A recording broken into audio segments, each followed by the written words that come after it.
உத்தரப்பிரதேச மாநிலம் அம்ரோஹா மாவட்டத்தில் நடந்த அதிர்ச்சி அளிக்கும் ஒரு சம்பவம் தற்போது வெளிச்சத்திற்கு வந்துள்ளது. அங்கு 14 வயது சிறுவன் ஒருவனை பாம்பு கடித்த நிலையில் அவனது குடும்பத்தினர் மருத்துவர்களிடம் அழைத்துச் செல்வதற்கு பதிலாக ஒரு மந்திரவாதியிடம் அவசரமாக அவனை அழைத்துச் சென்றனர். பாம்பு கடிக்கு பரிகாரமாக அந்த சிறுவனை கங்கை நதியில் மூழ்கடித்து வைக்குமாறு அந்த மந்திரவாதி பெற்றோர்களுக்கு அறிவுறுத்தினார். அவரது மூட நம்பிக்கையின்படி ஒரு மனிதனை கங்கை நதியில் மூழ்கடித்து வைத்தால் அவனது உடலில் உள்ள பாம்பு விஷம் வெளியேறிவிடும் என்று நம்பப்படுகிறது.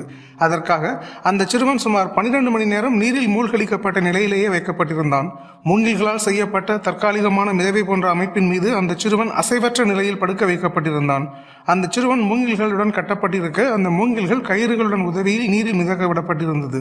அதிசயம் நடக்கும் என்று எதிர்பார்த்து ஏராளமான மக்கள் அந்த சிறுவனை சூழ்ந்து நின்று கொண்டிருந்ததை காண முடிந்தது. இறுதியில் அந்த சிறுவன் பரிதாபமாக உயிரிழந்தான்.